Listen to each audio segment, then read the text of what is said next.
Hello friends, कैसे हैं आप सब। उम्मीद करता हूँ सभी अच्छे होंगे। तो फ्रेंड्स, आए हम फिर से एक आज बहुत यूनिक वीडियो लेके जो आईआईटी वालीबाग बहुत ज़्यादा पॉपुलर हो रहे हैं महाकुंभ मेले में। तो आरजे रौनक सर की वीडियो है। मेरा नाम सत्येंद्र है।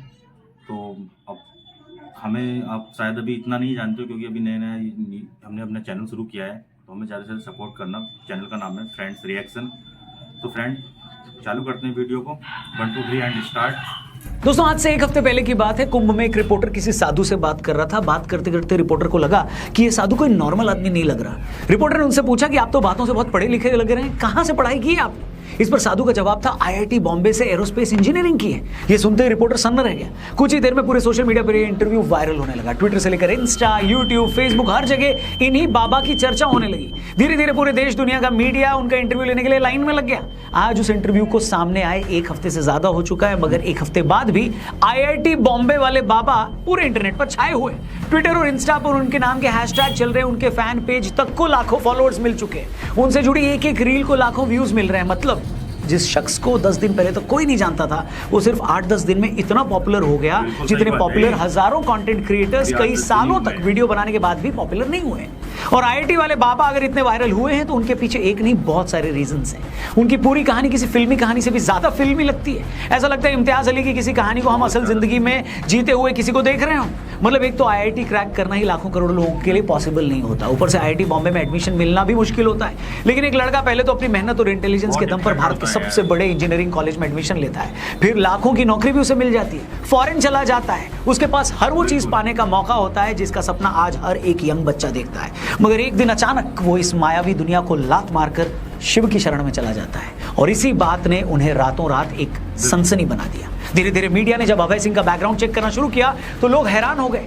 पता लगा कि वो हरियाणा के झज्जर के एक छोटे से गांव से आते थे। वो ग्रेवाल गोत्र के जाट परिवार में पैदा हुए थे। बचपन से पढ़ाई में तेज थे। घर वाले आईआईटी की कोचिंग के लिए कोटा भेजना चाहते थे, मगर वो दिल्ली जाना चाहते थे। अभय ने आईआईटी का एग्जाम क्रैक कर लिया। पहले आईआईटी बॉम्बे से एरोस्पेस इंजीनियरिंग में बीटेक की डिग्री ली, फिर डिजाइनिंग में मास्टर्स की भी डिग्री ले ली। अभय सिंह की छोटी बहन कनाडा में रहती थी। वो कनाडा नौकरी करने चले गए। कनाडा जाकर उन्होंने एरोप्लेन बनाने वाली कंपनी में काम किया। 3 लाख रुपए उनको सैलरी भी मिलने लगी हर महीने की। जिस टाइम वो कनाडा में नौकरी कर रहे थे तभी लॉकडाउन लग गया। अभय सिंह घर में कैद हो गए। उनका शुरू से ही आध्यात्म में इंटरेस्ट था। लॉकडाउन के टाइम उन्हें अपने और जिंदगी के बारे में सोचने का और ज्यादा मौका मिला, वक्त मिला।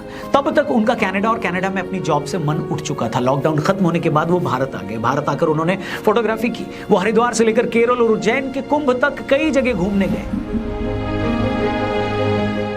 अभय ने अपने कई इंटरव्यूज में खुलकर बताया है कि उनके माँ बाप बहुत ही टॉक्सिक रहे हैं, हरदम लड़ते थे। उन्हें लड़ता देखकर उनका शादी से भरोसा उठ गया था। अभय ने कहा उनके माँ बाप हमेशा झूठी शान में लगे रहते थे। उनके पिता ने जितना पैसा उनकी पढ़ाई पर खर्च नहीं किया, उससे ज्यादा पैसा उन्होंने खुद राजनीति में जाने पर लगा दिया। उनके आईआईटी से पास आउट होने के बावजूद उनकी माँ चाहती थी कि वो यूपीएससी भी क्लियर कर ले। अभय ने अपनी माँ से कहा कि मेरा मन नहीं है यूपीएससी क्लियर करने का, कलेक्टर बनने का। तो उनकी माँ ने कहा तुम नौकरी ज्वाइन मत करना, बस यूपीएससी क्लियर कर लो। अभय ने कहा कि उनकी माँ को सोसाइटी में बस ये दिखाना था कि उनके लड़के ने यूपीएससी क्लियर कर लिया है, उन्हें मेरी खुशी से कोई लेना देना नहीं था।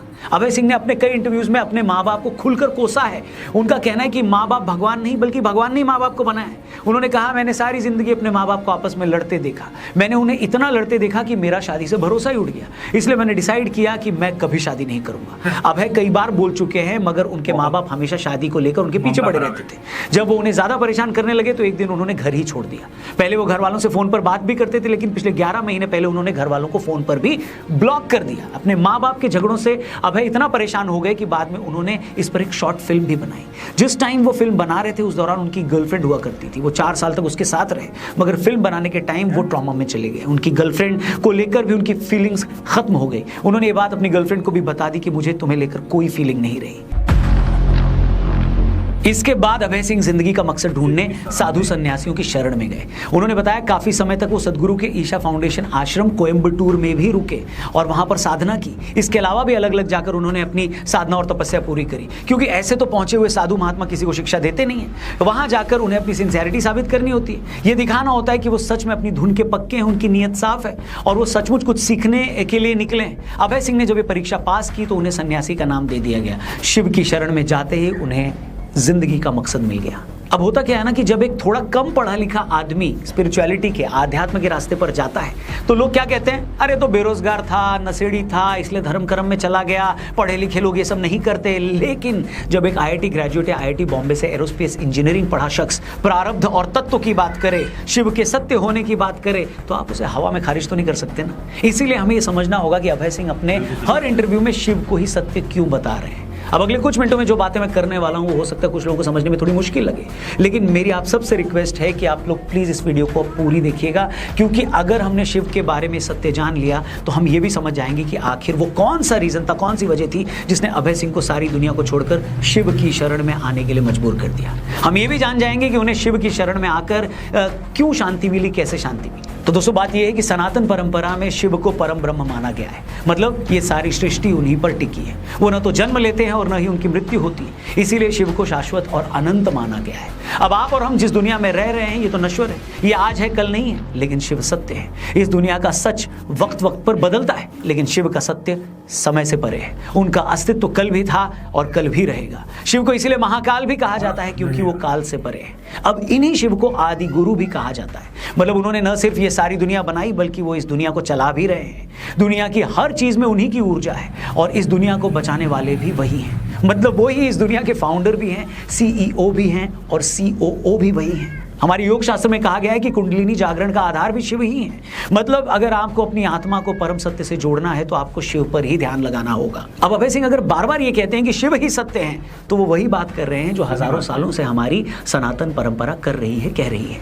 अब जो लोग इस बात को नहीं समझते तो उनके लिए तो भी ये भारी भरकम शब्द है, मगर जो लोग थोड़ी बहुत भी जानकारी रखते हैं वो अच्छे से जान रहे हैं कि अभय सिंह शिव को ही सत्य होने की बात क्यों कर रहे हैं, क्योंकि शिव ही शाश्वत हैं, अनंत हैं और कभी ना बदलने वाली इस यूनिवर्सल कॉन्शियसनेस के सिंबल भी है। मतलब इस दुनिया में जो भी कुछ है उसमें शिव है, इसीलिए कहा गया है कि शिव ही सत्य है। और इसीलिए एक आईआईटी बॉम्बे ग्रेजुएट ने सारी दुनिया की सुख सुविधाएं छोड़कर उस सत्य के सामने सरेंडर कर दिया। अब कहना तो नहीं चाहिए, मगर ज्यादातर रिपोर्टर्स जो इनसे बातें कर रहे हैं या कर चुके हैं उन्हें या तो इनकी बातें समझ नहीं आती या फिर उन्हें यह पता नहीं लगता कि उनके किसी जवाब में क्या सवाल पूछें। उनके लिए अभय सिंह जी की बातें ऐसी ही हैं जैसे किसी नर्सरी के बच्चे को मेटाफिजिक्स की क्लास में बिठा दिया।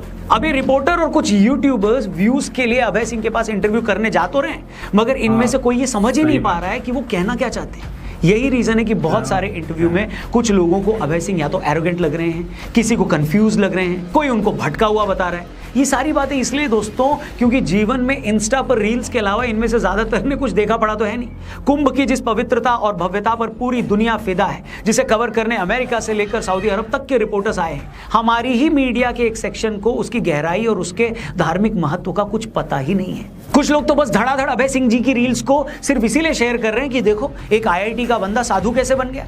जैसे हर माँ बाप को लगता है ना कि भगत सिंह पैदा तो हो मगर पड़ोसी के घर में, मेरे घर नहीं, उसी तरह बहुत सारे भारतीय इस बात के लिए अभय सिंह की तारीफ तो कर रहे हैं कि देखो आध्यात्म के लिए, स्पिरिचुअलिटी के लिए इसने इतना सब कुछ छोड़ दिया, लेकिन उसने क्यों छोड़ा, कैसे छोड़ा, किस वजह से छोड़ा, इसे समझने का टाइम किसी के पास नहीं है। मेरा बस इतना कहना दोस्तों कि कुदरत आपको कई रूप में कई तरह के मौके देती है। नॉर्मल साधु संत और बाबा लोग तो आपको अनपढ़ और बेरोजगार लगते हैं तो आप उन पर ज्यादा ध्यान देते नहीं हो, लेकिन अगर कोई हाईली एजुकेटेड आदमी सनातन के बारे में कुछ कह रहा है, वो विज्ञान के जरिए आपको आपका धर्म समझा रहा है, तो कम से कम उसकी सुन लो, उसके बहाने अपना इंटरेस्ट अपने ही धर्म में पैदा कर लो, उसे गहराई से समझने की कोशिश तो करो, उसकी ताकत को तो महसूस करो।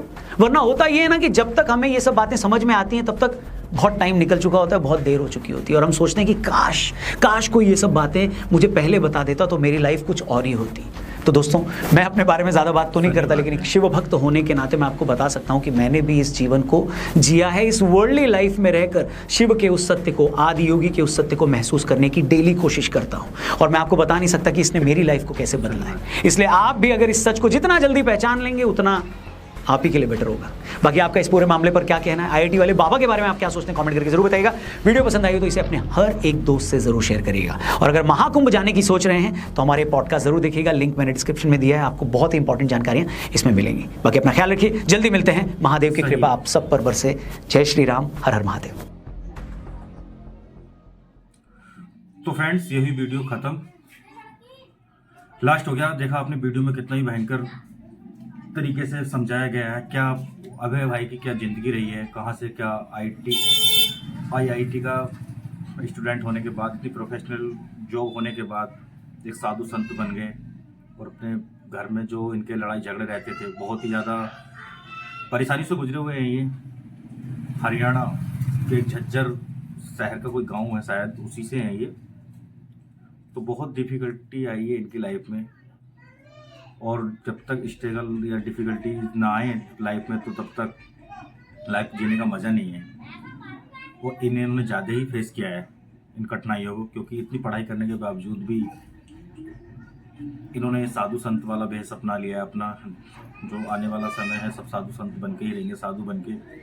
और इनकी जो मम्मी बोलती थी शायद कि हमारा बेटा यूपीएससी क्लियर करे, जॉब क्या करे लेकिन यूपीएससी क्लियर करे, लोगों को दिखाने के लिए कि मेरे बेटे ने ऐसे किया है।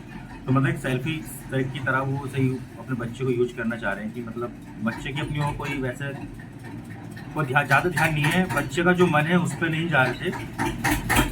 अपने भाई ने तो अपने मन का किया है, जैसा भी है उनको जैसा जीवन अच्छा लग रहा है उन्होंने वैसे ही किया है, और करना भी चाहिए, जो मन करे वो करो। तो गाइस, आपको कैसी लगी ये वीडियो कमेंट के माध्यम से ज़रूर बताएं। मुझे तो बहुत ही इंटरेस्टेड लगी है। आप बताएं कमेंट में कैसी वीडियो लगी आपको। और फ्रेंड्स, हमें ज़्यादा से ज़्यादा सपोर्ट करें, हमारे वीडियो को ज़्यादा से ज़्यादा शेयर करें, चैनल को सब्सक्राइब करें और ज़्यादा से ज़्यादा लाइक ठोकें, और कमेंट में बताएं कि आपको वीडियो कैसी लगी है। तो मिलेंगे बहुत जल्दी नेक्स्ट वीडियो में। आपको हमारा चैनल तो आपको पता ही है, फ्रेंड चैनल का नाम है फ्रेंड रिएक्शन। तो हमें ज़्यादा से ज़्यादा सपोर्ट करें। मिलेंगे नेक्स्ट वीडियो में, तब तक के लिए थैंक्स।